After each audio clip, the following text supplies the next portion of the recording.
Two, and we are live.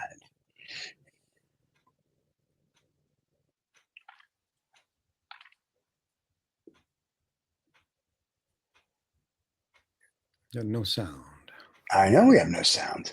You know why? Because I've been drinking heavily. So let's do this. This is 2OF Entertainment.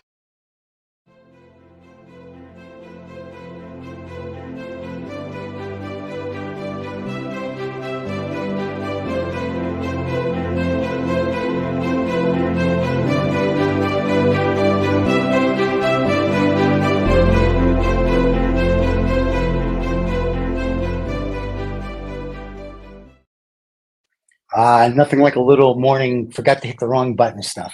So there you go. Well, we are pushing buttons again. You know how it goes. It's one of those days. You know how this goes. We have on most of the shows, David's there. My business partner, for people that don't know and that haven't seen him, and especially he's on the show every now and then, right? So he's the one who pushes all this. But then when he gets creative, he decides he's rearranging everything. So I push buttons that they're supposed to be where they're supposed to be, and then I'm like, nah, they're not where they need to be. So I have to go play. Let's find the buttons. So it's totally fine. So well, I'm glad you're for excitement. I'm glad you're in the background and helping us do all this techie stuff to get us going here. Yeah, right. We appreciate it very much. Yeah, we've got another good artist this morning, Bridget Aitken from Saskatoon, Saskatchewan, Canada. And Bridget's an abstract artist, and so we've had other abstract artists on our site, but Bridget has kind of a little freer form, but she's also incorporates it with, I guess, tangible things such as cats and dogs and animals and things. But her backgrounds kind of remind me a little bit of Gustav Klimt. You know, the works that are very ornate, right? They have a lot of detail and little things and shimmer and stuff. Yet there's other times that her work kind of gets mystical a little bit, and we'll talk about it almost in a drawing sense. So there's some really cool ways of treating it. It's abstraction, but it's abstraction in a different manner. So we'd like to talk to people about. I'd like to talk to Bridget about that, and show the people what we're going to talk about. Bring her in. There we go. All right. There's Miss Bridget. Miss Bridget, welcome to the show. Hello. Thank you. Thank you. And hopefully there'll be no more technical snafus, because I'm going to disappear now, and then the show should be going smoothly from this point on. I'll be back at the end to ask my favorite questions. Enjoy your interview, and we'll see you soon. Thanks, Stephen. Well, good day to you. We finally got an opportunity to talk art. I mean, really talk in depth a little bit about some of your work. And I've known your work over the years quite a bit. You paint with a group of other artists at times, and you paint in your studio as well, but you have a downtown studio. And you're a group of very serious painters. And this is what I really like to see. You know, there's stuff that is moving, and you're all painting your own things. And I think each of you have your own directions, and we'll just kind of talk to you about your journey, like who, what, where, when, why, you know, of what you're doing, like as an artist. Big question. Your journey, your art journey. Where did you start? Where does that go? You know, it's a hard question to answer, because as far as I can remember, it's always been a part of my life. You know, little kids drawing all the time. It was part of the culture in my home growing up. Yeah. And music was always a big part as well. So I'd say it's just a part of my life. What kind of music did you listen to in the day? Well, I studied piano. Piano. So, you know, a lot of classical, and I was a singer as well. And just tend to not be so much involved in the pop culture. Right. So very eclectic interests in art and music. Yeah, I think they belong together. You know, I think most artists have some music cued on their you know, in their listening devices that they have in their studio. Would they like to put them in? Does that help you put you in a certain stage of kind of painting you like to do? You have certain type of music? Yes, I inherited a bunch of old CDs actually, so they're in my studio, and it so happens I loved them all. So music is a big part of the process for me when I'm painting. It loosens me up. It takes me out of my head a little bit. So I think Yeah. that's a fairly common thing for a lot of artists, that Yeah. music really propels, uh, um, helps me to get into that flow. Yeah.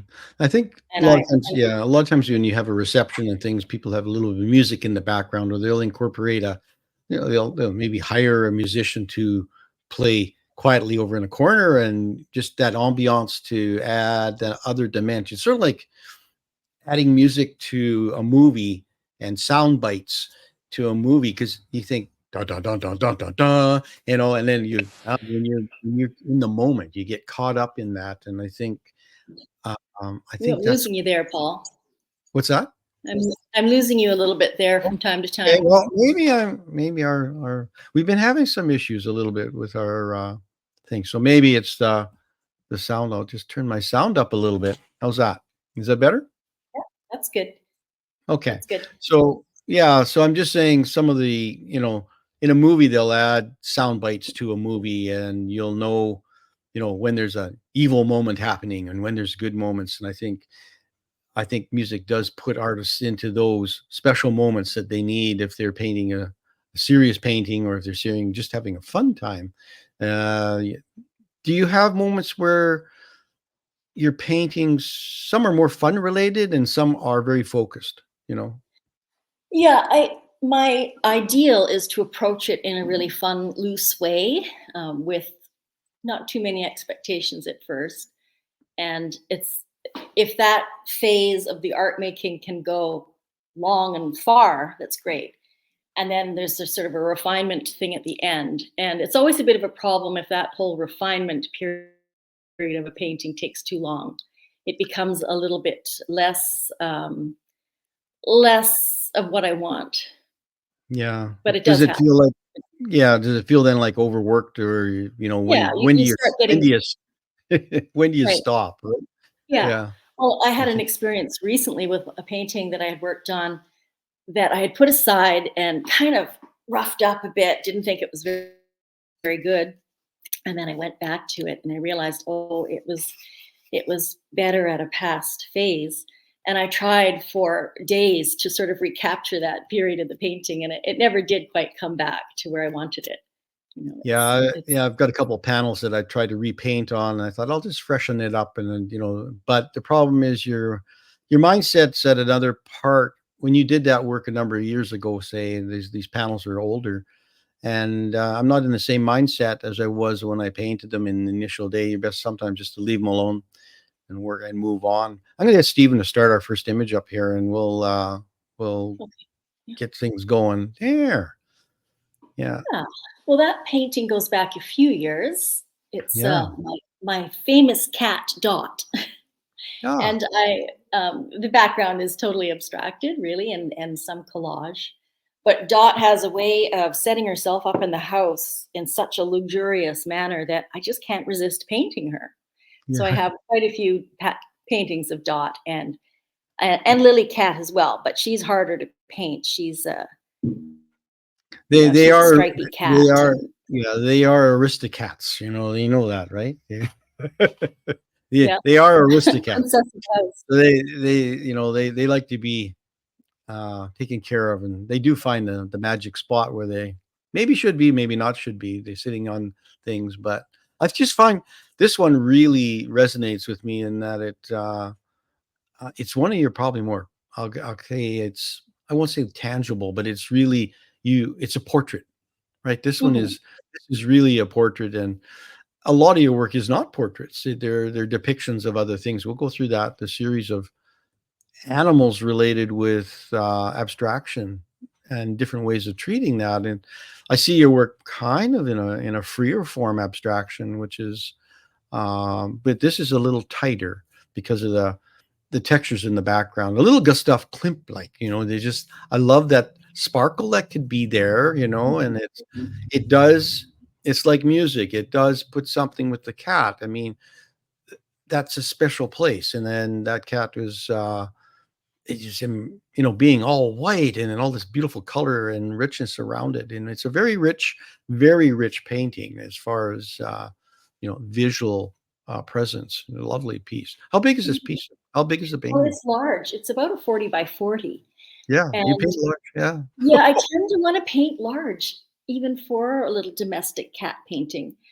And that was painted at a time when, I'm searching around for what to paint. This was sort of before I embraced more of an abstract mentality to what I want to paint. So, yeah, and I have all these beautiful photos. So basically, I took the cat and fantasized the background in this case. Yeah. Well, it's a beautiful painting. I mean, just there's a rich color. I mean, it's a full palette of color. I mean, but we'll just move into what we're talking about here, so you can see something just a little bit more. I guess it is abstract, but you still know it's. I guess I see still life a little bit in you as well. Is that Yeah. something that you explore in your works a little bit? Is it still Yeah. life? I quite like still life. I enjoy looking at still life painters. Pierre Bonnard, famous still life painter. And when I was in that phase where I'm searching for something to paint, a still life just made sense to me. However, this one was started off totally as an abstract painting. So it just shows that tendency towards still life still was coming through. And I find, oddly enough, that a lot of the paintings end up being interiors. And this one evolved. It's also fairly recent, maybe not last winter, but the winter before. And it was when I was beginning to paint with cold wax, which was entirely different technique, more of a troweling on of paint, oil paint and cold wax. So this one is an example of a painting that I spent a lot of time in my head with it. As a result, it is a much more studied sort of more stiff, Yeah. But it's interesting. I can't quite put my finger on it, but there's something about it that kept me going, and I've kept it. I didn't paint over it. Good. Don't do that. Yeah. Which is a tendency. Yeah. It feels racetracky to me a little bit too. And Degas in nature and rich and deep. And I think it's Degas did a series of horse racing and different things that were beautiful. I think that checkered cloth blanket in the background really, I mean, is that an element that follows you occasionally through your pieces of work, that checker? Well, it happened. So this was painted 2 years ago, but the checkers came in last winter, and I was going through a little checker phase, which I'm not sure how that happened, but it might have come about because I would spend some time at home out of the studio just playing with inks or with oil pastel. So those small pieces were very much about pattern, abstracting a form and then going in with pattern. So I have done in the last year quite a few, the checks do appear more often than I would have planned. Did you find COVID affected you those 2-3 years in your thought processes and imagery that you're creating? I don't, not really. I was very stable throughout. We live out in the country, so I suppose I wasn't coming into the studio in town for a good part of that. But no, just I'm pretty good at isolating. I don't have any big emotional, changes. So I can't say I was terribly affected by that. And I continued to paint. In fact, for most of the artists in the studio, although we were mostly painting at home, it was a very productive time. Less distractions for sure. Yeah, producing work, but not having the shows so much and different things. Right. And Accumulated a lot of work at the time. And you have a gallery or two that handle your work? Yes. I am at Dervilla Art and Design in Saskatoon, and also Nouveau Gallery in Regina. Yeah, there. So I have good places to view more of your work. Oh, more of your checks. Yeah. I threw another check in. That one is in Regina right now. Yeah, it was a phase when I thought, okay, I'm going to do a series of black and white paintings, and that never really, it never really came out that way. I can't resist color, I guess. And so this was a fairly simple painting. And then I couldn't help myself because I was in that check mode. And I added a few checks and I added a few more, and it became very much a checker painting. And I call this one Checks and Balances. Yes. Yeah. Checks. QUES. Yeah, the checks. Yeah. No. So where did you study? Well, I have a degree in psychology. I didn't do art at university. I was in Ontario. I never really, it never occurred to me to do it in any kind of serious way. So when I moved to Saskatoon, had a family, I started taking classes at the Extension Division. And, it's funny how that worked out, because next thing you know, I was had an opportunity to be at the St. George studio. And you're in that milieu, and you start to take it a little bit more seriously as time goes. I think a lot of it comes with the people you rub elbows with a little Right, bit. right. You have a good mentorship group of artists as well. They all supportive of each other. Yeah, we go back a long way. Yeah, you do. Actually, it's been a long running studio. Most of the time it's the breakup, the drama. But you guys have been pretty stable, and it's been. I just love going to your shows. You have a show usually twice a year or thereabouts, and there's always. I like to get down at least to one of them a year. But no, the checks aren't in these ones. No. This one is really out there for you. This is really a different exploration. Yeah, because that's me exploring, really, exploring the medium of oil and cold wax. And there's a great desire in me to simplify. I tend to be very busy and very physical with my painting. So at the time that this one happened, I had a bunch of small pieces laid out on a table, and I was painting some big extravagant painting. And when I had leftover paint, I would go and do something on a small canvas. And this one pleases me. It's the sort of painting that I think is better in person, but it is a direction that I'm interested in going. Yeah. Yeah, I mean, I love the shapes and the things that are happening, the color things. Yeah, the subtle Even stuff is there's interesting very to me. subtle, the blue downstroke on that, again, a bisque colored background. I mean, Mhm. and like you said, I've been I find that I occasionally get a good piece of work out of the leftover palette that you're going to throw out Mhm. at the end of the day, and you just scratch it out onto something, Mhm. and you can have a free moment. It doesn't matter what happens. You're going to throw the paint out anyway. It's just like, how do you free yourself up? It's the Like, not caring, right? It's sort not, of yeah, getting to that point where sometimes it's a question of frustration. Sometimes it's just the end of the day. You're totally loose. You don't think you're going to make anything. And that's often when the most interesting things happen for yeah. me. Worst thing is the last sheet of paper, the Yeah. last stretched canvas. It's like, oh my goodness, Mhm. what do I do? I'm sitting here looking at the last, and then I think that is kind of etched in the back of your head. I have to make this one good.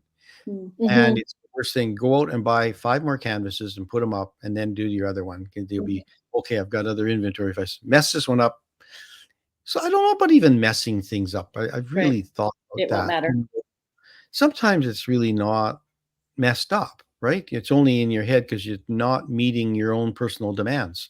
Like, I want to create this, but my hand and my head are thinking like this, and Yeah. they're doing something completely It's the different. trying and the brain getting in the way of that free thing that, some of us are looking for. Yeah. So when you approach your canvas, is it nailed to the wall to start with, or is it on an Well, easel? And I have different methods. yeah, I do like to paint on the wall, and I quite like to paint with canvas on the wall. It doesn't work so well in the phase I'm in right now because the cold wax, you really can't transfer from the wall to a stretcher because the cold wax could crackle.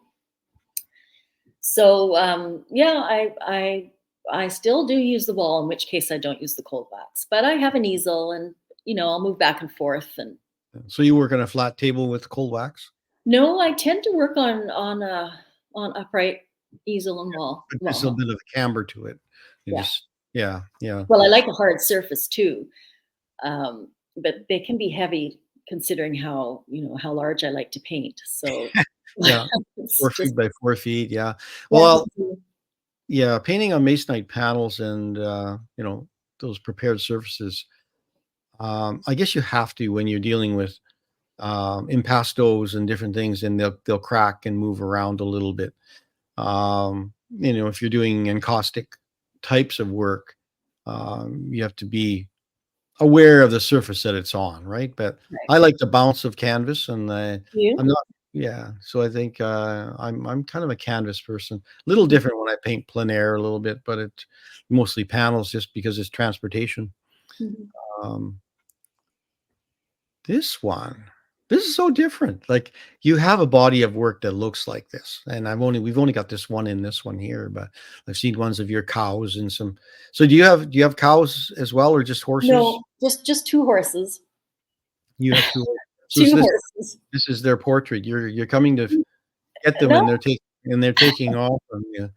Not really. So I tend to not paint horse portraits per se, but it's funny how I can be doing something very abstract and a horse appears, or a donkey, or a cow. They just appear. It's a strange thing. But in this case, I was thinking horses because there was a show coming up and horses were the subject. Yeah. So I did have it in mind, but it was on the wall to begin with. I think maybe it was already stretched, but it was a big, big piece. And I was very rough. I was frustrated somehow. And I was very careless, and I thought it was just total garbage. Yeah. And then the girl said, "Oh no, I love it. I love it."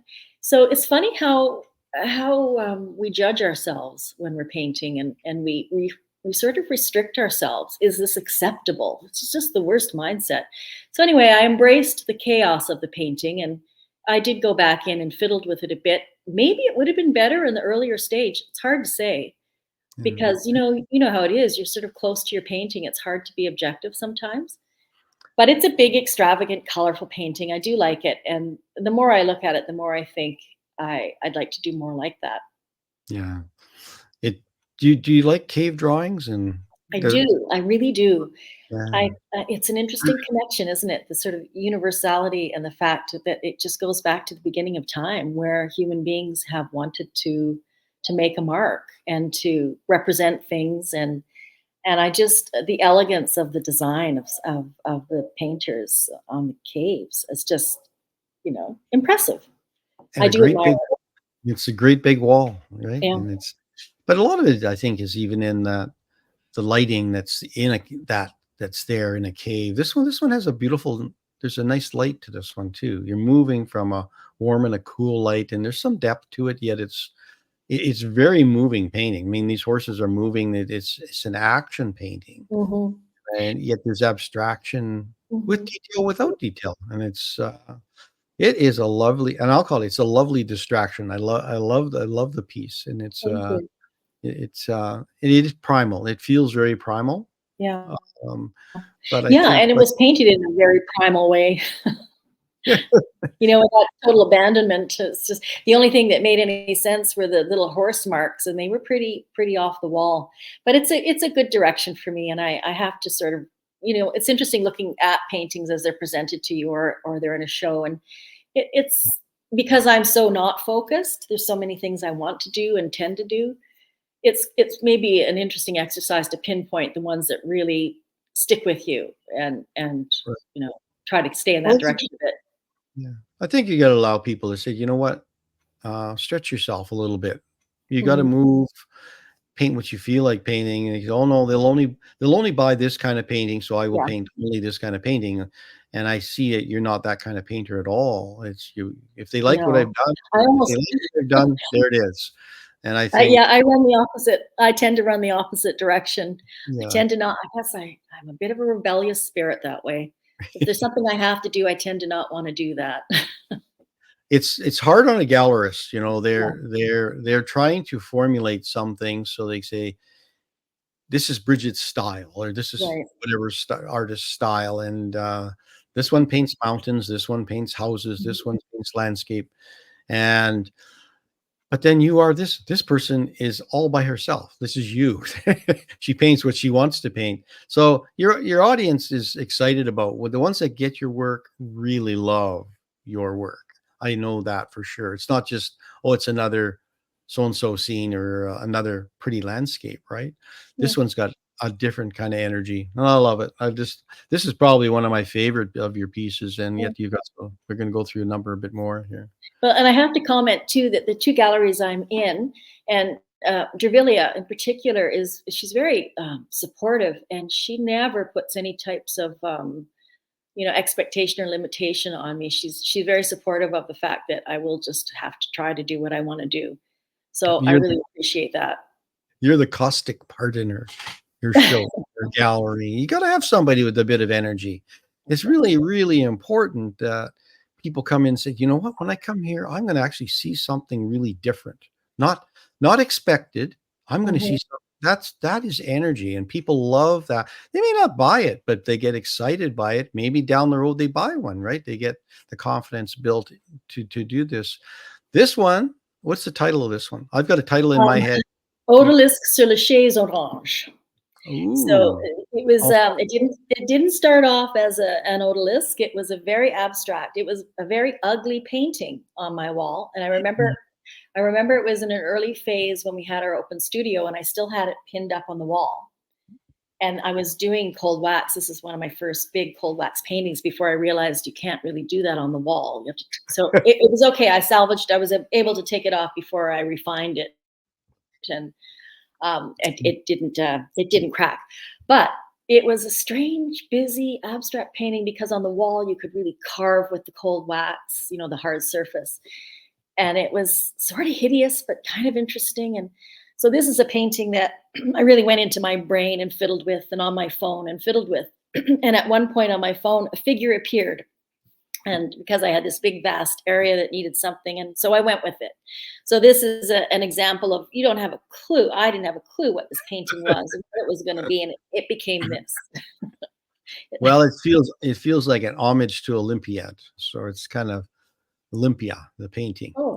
And it's beautiful. It's one of the first figurative works that I've seen of some of your work. I think it's the only one in here. It's other than you are a sculptor as well. You like sculpting. So I think we have one image of that coming up. But yeah, this one's a nice strong piece. I love it. It's a big one. I threw this one in, Paul, because of you, because we go back a ways, and sculpture would be the connection originally. So this is an older piece. And I love working with clay, but I never had a kiln. So this is my phase when I would make something in clay and then make a mold and pour plaster. But it combined my love of sculpture with my love of painting. And I invented I came up with oil, beeswax and oil painting with oil paint, which sort of is the precursor to my interest, I suppose, in cold wax. Yeah. They're related, working in sculpture and things. This one feels like Emily Carr to me, and it's a beautiful piece. But we had a conversation about this a little bit, and I think Joe Fafard had I lost you there.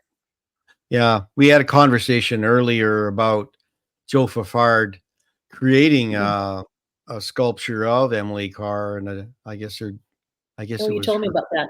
Yeah, her horse and her monkey, and that it's very much like this. It's just a beautiful piece, and people, understanding you're working in plaster, that's age old. That's an age old medium, delicate. It's delicate in sense. So, what kind of patina did you use? Is this a painted patina? Well, that's just the beeswax mixed with a bit of terps and oil paint, and it sort of, rather than painting it, it became more of a patina. Which those pieces from way back, that's how I treated them all. I mean, it would be nice just to do the immediacy of doing a clay sculpture and firing it, but I just never really got into the firing process. So it's a lot of steps. It's a lot of steps to do the sculpture in clay and then make a mold, because I'm not a very good crafts person. I'm sloppy. And you should be able to make a mold that you could reproduce, but I never did. So I never did more than one of any sculpture. Yeah, the same. I guess the other thing is like it's sort of reproducing the same painting It's over and boring over. for me. Yeah, can't do And you it. kind of look at, why am I doing that? Is there a market for it? Why would I have 12 of those on my shelf? Mhm.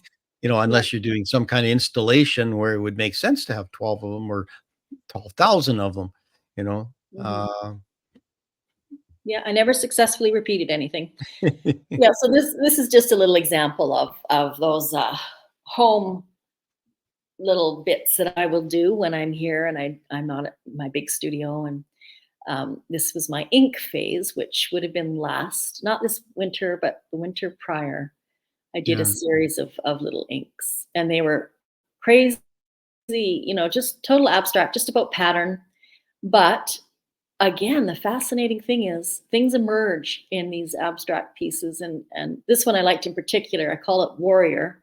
And I like it because no matter what direction you turn it, it remains a warrior in my mind. Now, maybe the Yeah. artist shouldn't say what she sees in a painting, but No, it sort of excites me when I see something. why not say what you say? I mean, you could turn this around and that warrior would be vertical, right? And The head. it's still very much like a warrior, especially in Yeah. the upright position. Yeah, it would have And been fun. your checkers are They're sneaking in there. right as well. And And I think that's where they originated. It was me. is it? Yeah. Yeah. So how And big is this on it's paper? just small. It would be, small paper. So Like Yupo? Is it on Yupo or is this it on? one is Yupo. Yeah. Yeah, on Yupo. Yeah. No, it holds up well. Nice color and things that. Again, it's eclectic. There's stuff happening here. There's different types of energies that are going on. Lots of visual stimulation that you're kind of going, what's going on there? Is that a snake? Is that a tie? Is that Right. a Yeah. warrior? Is something? I see the mask face on that right hand Uh-huh. side. So I see a you can- jouster. But my Yeah. first thing now that I see is a jouster, but then I see it's crazy. This is the thing. It's what comes out of the subconscious that interests me the most. Right. That's Well, your background though, right? I guess so. I suppose so. So I think that's what drives me. There's no that's the most exciting thing when you paint something. You don't know what it's going to be, and things emerge. So it may be that you recognize something, or it may be that it's something that unrecognizable. And either way, I find that interesting and fun. Yeah. Yeah. No. So it's not quite the ink blot test, right? You kind of. No, not quite, but maybe you could maybe say something Not- about me, It'd be a complicated one to do, but perhaps. so these are more I guess I'll call formal abstracts that you did or used to do and still do. Yeah, Um, it's recent. It's it's recent. Yeah, okay. I did this one last winter. It's a large one as well, and it is cold wax. And I kind of felt like it was an interesting direction for me. It I yeah, I don't know what to say. Well, it's a larger piece as well, I would imagine. Yeah. It's quite large. Yeah. Yeah. Yeah. So It's at Dervilia right now. yeah. Well, it's a rich painting. I mean, it's saturated with color and beautiful shapes. I mean, there is, we're dealing with round shapes and organic shapes, a lot of stuff that's happening, but a real snap of color. And I think I've seen a lot of different types of abstraction, and it's funny how everyone's vision of abstraction is different. I mean, I see a couple that might be similar in style or how they organize their shapes and palette, Mhm. even. Mhm. But it's still uniquely you, which is, and this is diverse. I mean, we've gone from horses to this last piece on Yupo with the checkers, and you've got this piece, but it's still Bridget. That's what I like about it, because I could see that and say, well, that looks like Bridget's stuff. I think that's really important That's that good to hear. your signature is there even without putting your name on it. If it's possible to do, it's a difficult thing to do for some people because they so-called are all over the board. But it's nice that you're able to loosen up and do what you want to do, because I think that's probably the most important thing is just having fun. And it looks like, Yeah, uh, it's a yeah, searching for me, is I think the simplest way that I can put it, that yeah, I suppose I'm still searching for something, but I don't expect I'll ever really land too hard on any one thing. And I I'm gonna go with that. yeah. You know, Well, I'm just it's the fun of it. It's the journey. yeah, the searching is a good way of explaining it. I think it's how do you how else do you why else do you get up in the morning? Why else do you go and into your studio work late at night? Mhm. It's because you're excited about something that you're searching for. I guess I will Mhm. look at that. Whether it's in a formal sense or whether it's in abstract sense. Did you achieve, are you closer to the sun, right? Right. You get Right. closer to your vision, right? Right, or did I make something new? Or did I excite myself? Yeah. There's that feeling you wanna get with a painting. It doesn't happen as often as I would like, but it's Do you what get gets those me. It's moments what where gets me going. do you get those aha moments once in a while where you go, "Ooh, Well, I I think moved the needle a little bit"? Did you, yeah, a little bit, yes, but I also remember earlier on in my painting phase that I would get a sort of a physical reaction when I thought something was done and good. And I don't know if it's just years of looking at art and expanding my goal of what I like or what I think is good. I don't seem to get that as much as I would like. So I don't know. yeah, It could just be that my expectations are high. You know, I it's really not want, as much as I don't want to care too much, I do really want to make a good painting. And so there's sort of that conflict going on all the time yeah, between. I think most artists are like that. There's that yin yang thing that's happening.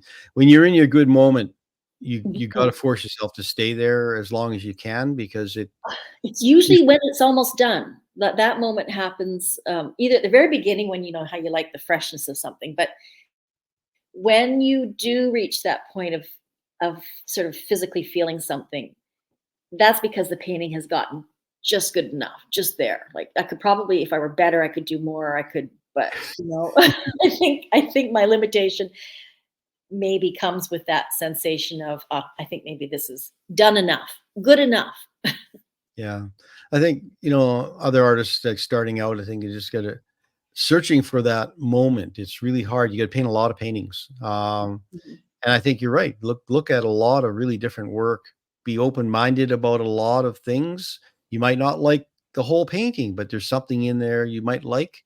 Mhm. Take that back with you to understand your own work with. I think a lot of that comes down to that. Whether you Yeah, like maybe looking at portraits, but you can understand what maybe this piece has a piece of that in there that excites you, and say, well, I like this too. Like you can like more than one thing. You don't have for to just, sure.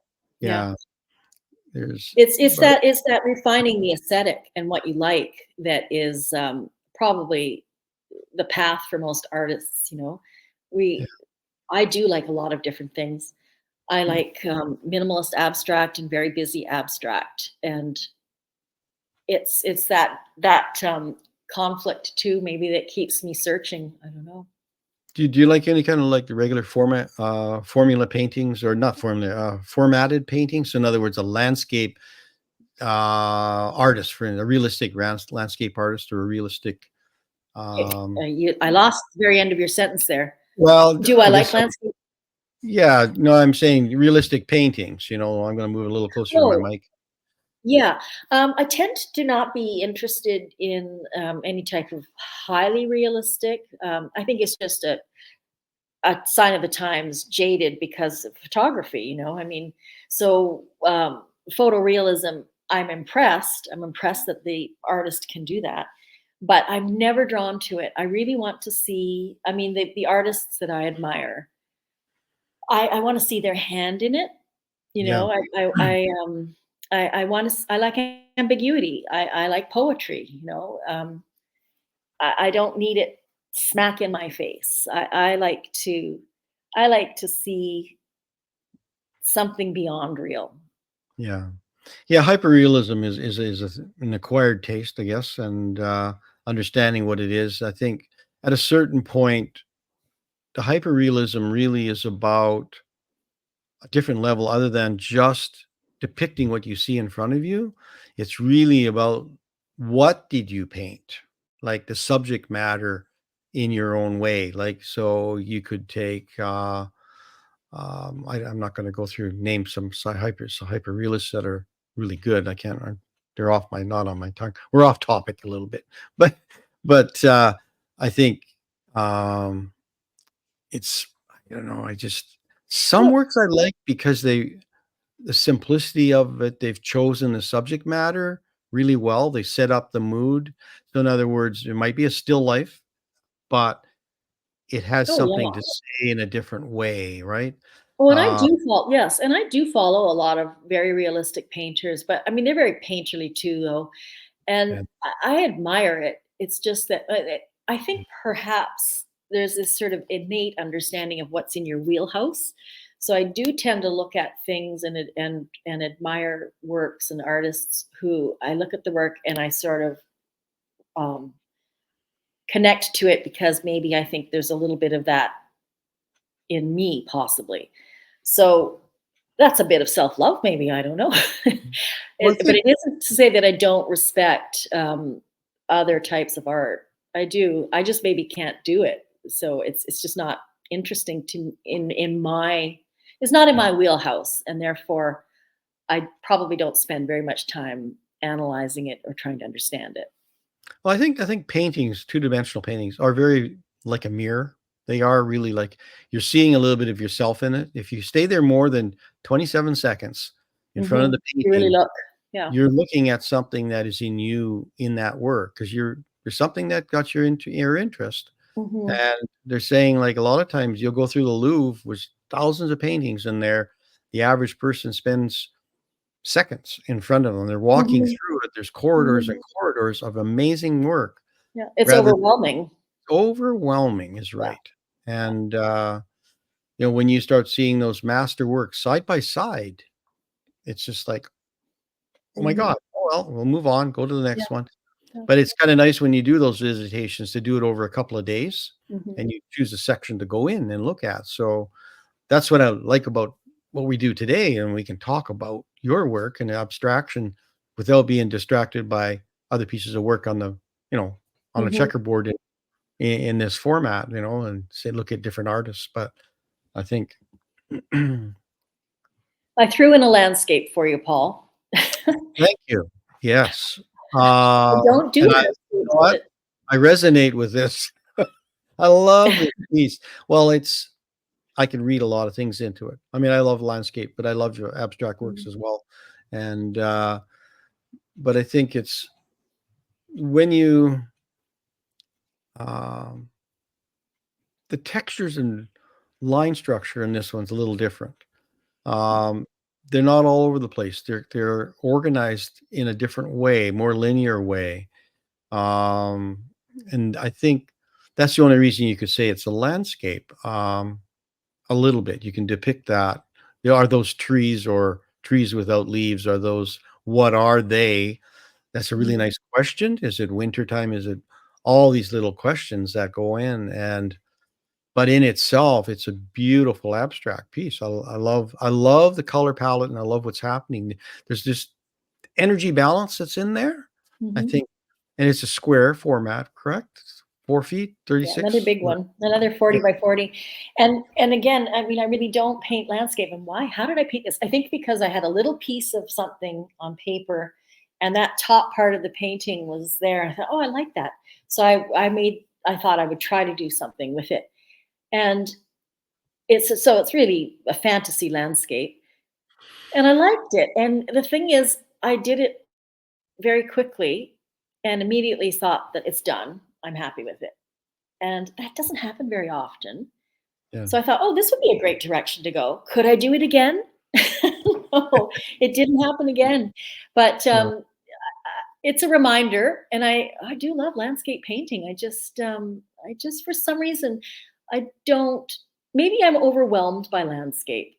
I live out in the prairies here in the dunes, and I walk every day in this gorgeous landscape, but I just don't. It doesn't speak to me to paint it. I just Yeah. want to be in it. Yeah. So when something like this happens, when you walk, do you have kind of a coulee you walk through, or is there? Oh, we have everything. We're so fortunate where we are. We're near Pike Lake. We're in the dunes. The river is a couple miles east of us. So we have everything. We have hills. We have little forests, pasture land, and good height as well. So we can actually see the river from the height of our land. Yeah. So it's very varied. It's very beautiful. We walk all winter long. Take the dogs up to the back 40 and. So I'm immersed in the landscape here, and I have artist friends come and take pictures and paint from it. And I guess like one of these days I might just say I'm going to spend 2 weeks being a plein air artist. Maybe you should come out and be a plein air artist and see what I can do. But really, any landscape I've ever done has been sort of in support of the figure. Say if I was doing a horse or cattle, and it would just be very, vaguely and loosely done. So I should be able to do it as as the primary focus, a landscape. Just don't put the horse in. Yeah, just don't. I seem to need the horse. I seem to need the cow. Well, I think it's just, I think this was through osmosis. Like, you don't stand in the landscape and paint, but I think when you walk through it, you bring that information back to the studio with you, and you either respond to it or not. And you responded to it in this way. I mean, I love seeing the hills in the background, and it's a really moving piece. Well, thank you. And landscape in our province doesn't have to be flat. Like, we aren't flat. Like, there's a lot of hills and movement. Mm-hmm. As we get farther north. So I think it's a really nice piece. It feels a little stained glass to me, in a nice way, in a really nice way. It's just the breakup of the landforms in behind the vertical strokes and the tree dress. I'll call them tree gestures. Yes, that's good. Yeah, well, there's nothing wrong with that. So do you draw with charcoal at all in your Not work? a lot. I don't like the feel of charcoal. That sort of dry feeling. So I love charcoal pieces. I love drawings. In fact, Adele at Dervilla, we're having a show coming up opening on Thursday, and it's about artists' drawings, things that we've had in our boxes and, little drawings and sketches. So it'll be interesting. I don't do, and I like to draw, but I don't tend to. I think I want the immediate gratification of color and vastness, But I do love drawings, and I admire people's drawings very much. Yeah. I've done a couple in just charcoal on manila paper, and I love the bite of manila, but it falls apart with sunlight, and it's very fugitive paper. But I just love how it grabs charcoal, and you can press, and it's a lovely medium. I love the warm color of the paper as well, but and the drama of it all. Yeah. There's drama. Yeah. Here, now you've incorporated everything. I got the cow, I've got the still life, I got the background. It's just like, this is gorgeous, this piece. I love it too. It goes back a few years now, and it was an acrylic painting. And I really love it. But I did go in eventually with the background, a few years after I'd painted it, and felt that I needed to do something. So I think I went in with a bit of oil in the dark, in the blue. But it's I still had to get a cow in there, didn't I? Well, got a little cow in there. Brenda's cow. I have to tell you I have to let you know something here. The painting behind me isn't mine. I didn't put a painting behind me. This is a painting by Brenda Kennedy, who is in my studio, and that was her little cow sculpture that she let me use. Borrow, steal, whatever you need to do to get your work done. I think this It's a It was lovely painted from story. memory. So we had a group project in our studio, and we all brought something in and had this big table to paint a still life. And I don't think I did at the time, but I still wanted a painting from it. So that was all done from memory. And that was a little bit of a lesson for me about painting from memory as opposed to from actually painting, with everything in front of you, because that's what we often start off that way.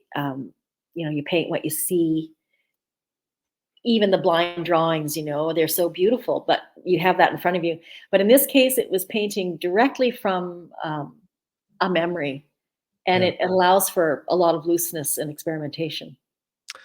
It does, and I whenever I do a workshop, I try to get people to do at least one of that's one of the things we do is paint from memory, but it's paint from writing, right, as well. A written Okay. word.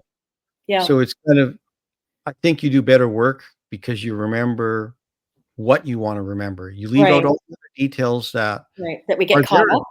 If you work with a photograph, it's better that be maybe a black and white and fuzzied up a little bit, so you don't know all the detail that's there, and let your mind put in the detail that's needed.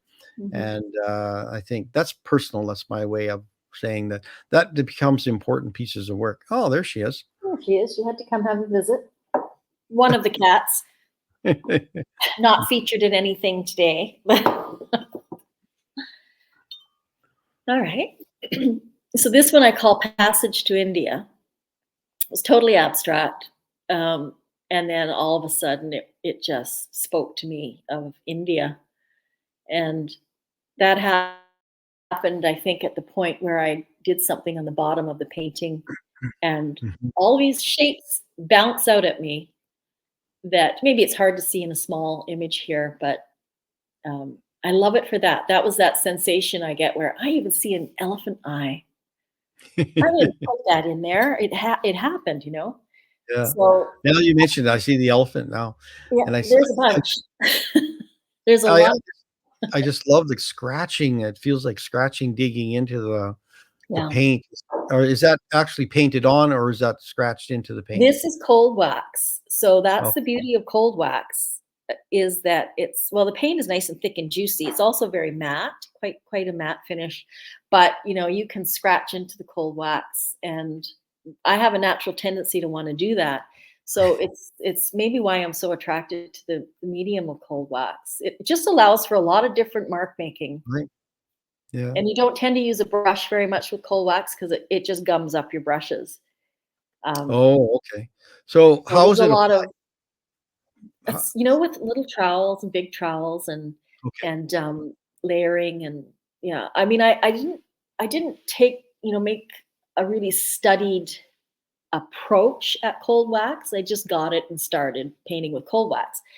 And I think that that's not a bad way to do it, because I think there's a tendency to there's a lot of textural stuff that with people who use cold wax. There's a lot of color planes, and I didn't really study how to use cold wax. So I feel like that's another element where one can originate, by just starting using a new material and not really knowing what you're doing. Yeah, learning the material on your own without taking, say, a workshop or read a book or something on how to do things.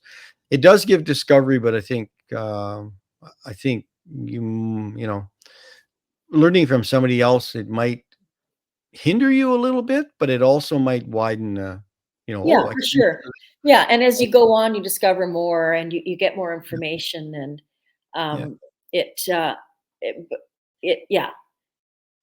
But the thing about the cold wax is it's a fairly new medium, but I'm fairly addicted to it right now. Yeah, I really like it. Yeah, we both know a couple of artists that do encaustic wax, and you're working with heat and moving stuff around, and it gives you a really different textural feel on the palette, on the plate. But in this sense, you could still work on canvas with cold wax. Yes. Yeah, quite different than working. Typically speaking, a hard surface is good. But I've had good success with fairly large paintings on canvas too, and they seem to hold up really well. I had a couple pieces in the garage over winter that I had started and didn't finish, and no problem at all. So I think, it seems to be okay. But there's lots to learn. Yeah, it's another cold wax piece. A big piece too. This is a Yeah, long, a triptych. triptych. Yeah, Yeah. triptych. Yeah, beautiful. I mean, the style is there, and I think you're very landscape format, like long. Your other pieces tend to be more square. I often painted square. Yeah. Is that what is the tendency? What happens to you when you start with having to move left and right a lot more with your palette? Well, there, you know what I discovered? There's a really, I used to wonder, why do people bother doing diptychs and triptychs? But it does something different to your painting, because I think you're already subdividing in a way. Having the 3 panels, even though they're up together, it sort of it helped me in some ways. So I did it. I've done a few triptychs, and I just found it sort of helpful. It sort of helped me to segment my work a bit. But this one was a different approach. It was a very soft and gentle approach with cold wax and a bit of layering. And I handled it, in a still loose, but probably in a more gentle. I might have been in just a very mellow frame of mind when I did this one. I mean, I love pink.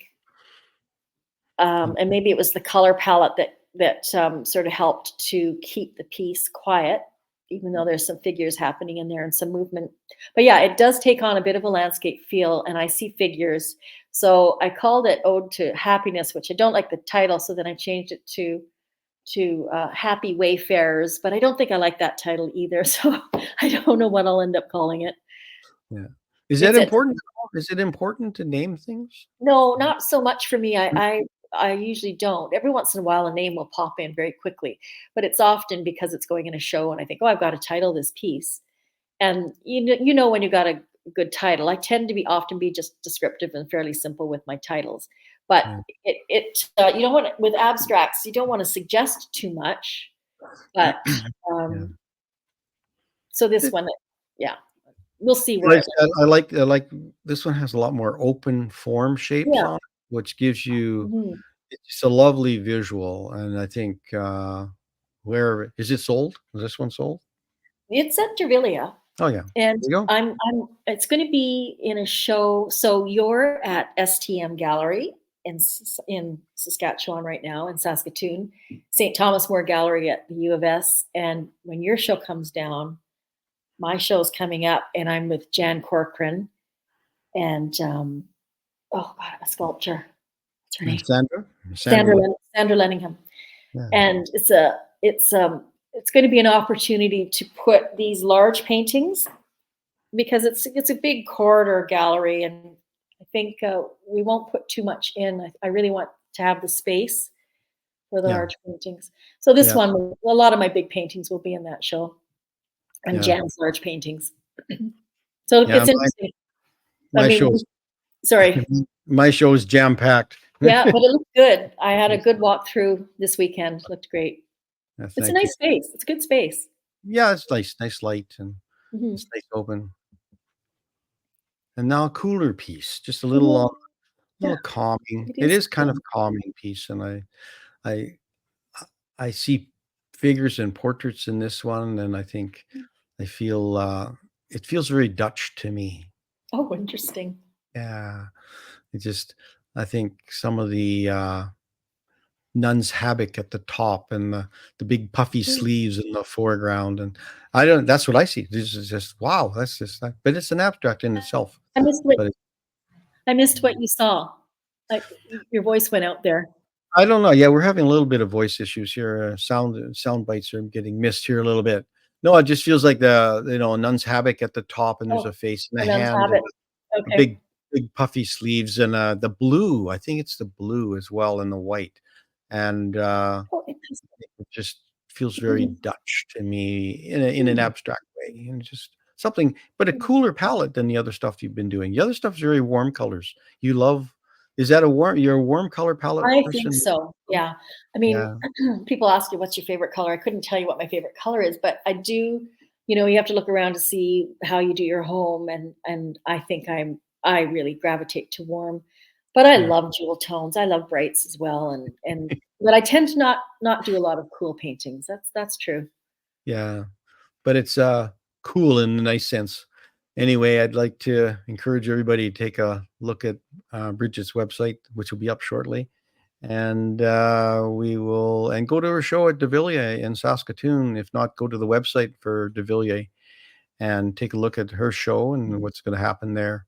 Well, look who's appeared. My goodness. It's Steve. I'm back. And listen, just because she should be near me, we'll just do this. So I learned this trick, so I'm very excited now to use it on all the shows. So my question that I ask all the artists is, what is the pricing of your paintings? If someone likes one of your paintings, what's the minimum? What's the maximum? Because you do large works. It's not like you have like little, 8 by 10s or 12 by 12s. You have like, meter by meter. So if someone likes something of yours, what do they range? Well, I'm in galleries now, so my price I'm painting large, but I try to keep even my largest paintings under 4,000. Okay, so, very good. Reasonable. And I should be, from a practical sense, I should be painting a lot of smaller works, and I just can't seem to make myself do it. So, well, I like large. I mean, I have smaller ones and we have large one. I like the larger, to me, the better. I just like I like big. I like to enjoy it. I don't want to have to go over to my painting with a magnifying glass and go, ooh, did you see that? I want to walk into a room and I need it to slap me in my face. And I'm like, oh, like that's what I enjoy. So that's why when I was looking at your work, I was like, beautiful. It's absolutely gorgeous. So, and just to let everybody know, that's 4,000 Canadian, which in the United States is about $6 US. And in Europe and the EU, she actually owes you money, but you have to pay for shipping. That's true. So it's the way it works. So it's not a lot of money. Yeah, by the time you put shipping in, for sure. By the time you put shipping in, you'll owe her money. But before shipping, she owes you money. It's crazy how it works. So, but no, it was gorgeous stuff. So thank you for coming, though. Greatly appreciate it. It was my pleasure. Can't wait to see more of what you're doing. Thank you. You bet. And next week, we have another good artist, another really different thing. So we'll go there. Hang on, Bridget, and we'll everybody have a great week. And don't forget to subscribe and like, and we'll see everybody next Thursday. Thank you. Cheers, everybody. Thanks, Paul. Yeah. Bye-bye.